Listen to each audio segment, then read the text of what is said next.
Good morning. We're chapter 14 and we're going to talk about labor markets and income.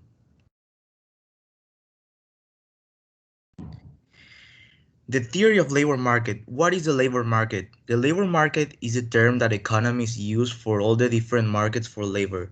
There is no single labor market. There is a different market for every different type of labor. Labor differs by type of work, skill level, and location. While each labor market is different, they all tend to operate similar.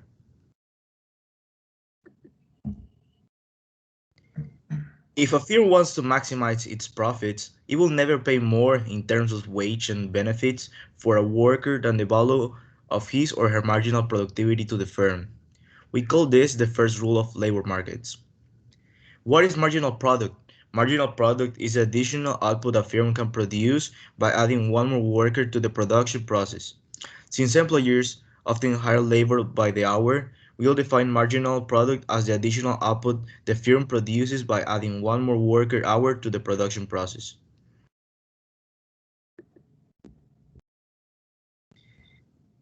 The demand for labor can be defined as the marginal product of labor times the value of the output of the firm. The perfectly competitive labor market firms can hire all the labor they want as they go to the market wage. For ending, on does the value of each worker marginal product depend? If we assume that the employer sells its output in a perfectly competitive market, the value of each worker output will be the market price of the product. Thank you. So 14.2, wages and employment in an imperfectly competitive labor market. Monopsony is a market condition in which there is only one buyer. It is a sole employer in a labor market, so it can pay any wage it chooses subject to market supply of labor. Marginal cost of labor is the cost of the firm of hiring one more worker. The two imperfect competition in labor markets is demand side source and supply source. Demand side source is when the labor market powers by employers. Supply side sources is when labor market powered by employees. And the next slide, the marginal cost of labor in monopsony. Monopsony Monopolies are the sole demander for the labor. They are the main source who faces the market supply curve for labor. This graph shows that in order to increase employment, they must raise the wage for all the workers. This makes the marginal cost of additional hiring is greater than the wage for any level of employment, and MCL is above market supply of labor. The labor market outcomes under monopsony. Monopsony hires worker at the point LM where the demand for labor is the same as the marginal cost for additional labor, then paying the wage WM given by the supply curve for labor necessary to have LM workers. Comparison of labor market outcomes monopsony versus perfect competition. Monopsony hires fewer workers than LM than LC is hiring at the competitive market. Monopsonies can pay lower wage WM than WC are earning in competitive labor marketer. All right, so for 14.3 is a market power on the supply side of L markets on unions. A labor union is a group of workers that negotiates with employers over wages and working conditions, operating like a monopoly in the labor market. A labor union seeks to change the balance of power between employers and workers by requiring employers to deal with workers collectively rather than individuals. These negotiations between unions and a firm are called collective bargaining. The union can use its bargaining power to raise a wage to WU. This results in an excess supply of labor, which means that the quantity of labor supplied is greater than the quantity demanded for the labor.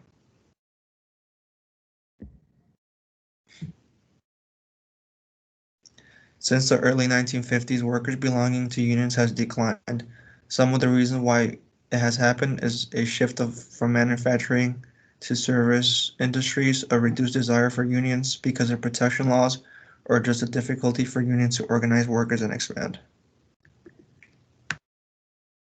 A bilateral monopoly is a labor market with a union on the supply side and monopsony on the demand side.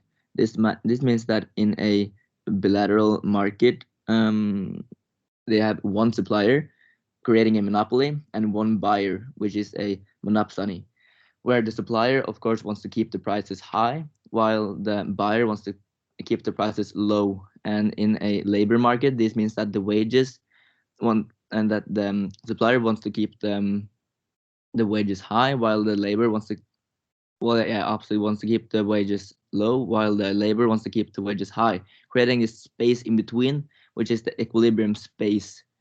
So in a bilateral monopoly, we don't have a equilibrium point. We have a equilibrium space created between WU and WM.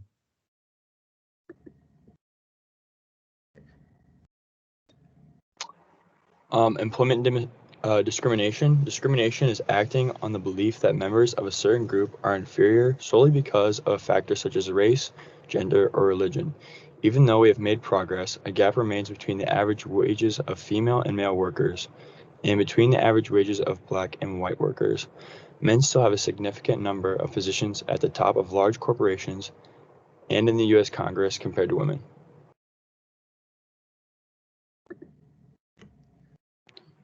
The black-white earnings gap. Until the Civil Rights Act in 1964, people were allowed to refuse to hire someone of a different race, even if they had all the credentials to work there. Discrimination in the housing market has shown to have relation to employment discrimination and relation to the education gap. The earnings gap has been decreasing, but still exists due to the difference in education.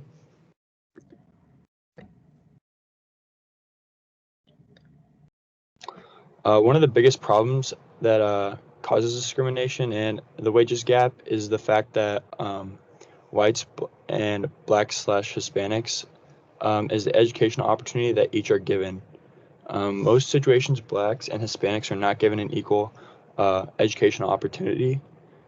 Giving blacks and Hispanics an equal education will be a big reason in eliminating the wage gap and discrimination. Affirmative action is the active efforts by government or businesses that give special rights to minorities in hiring, promoting, or access to education to make up for the past discrimination.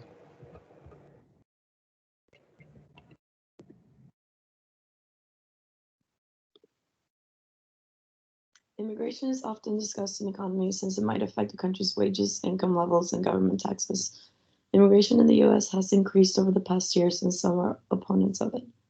Some of the economic consequences of immigration could be increased consumption, but also increased production.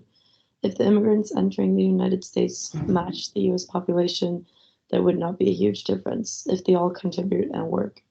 This is not the case, though. About 1/3 of immigrants over the age of 25 do not have a high school diploma, so many end up working minimum wage jobs.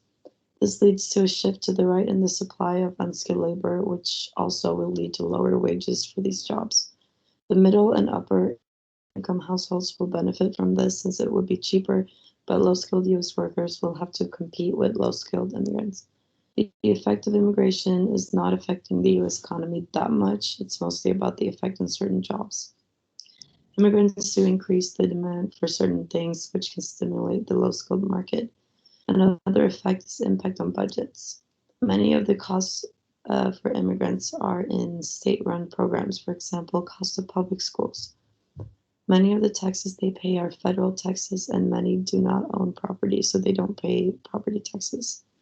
According to the nonprofit RAND Corporation, the effects of immigration on taxes is usually positive at a federal level and negative on state and local levels.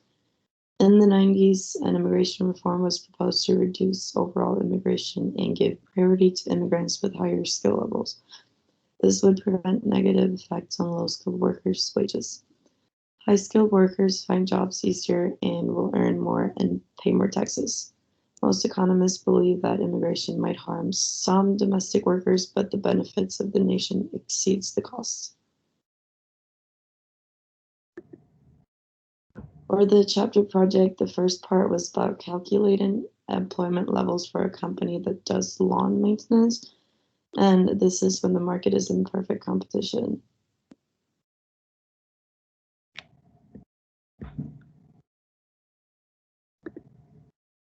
This is in an imperfect competition.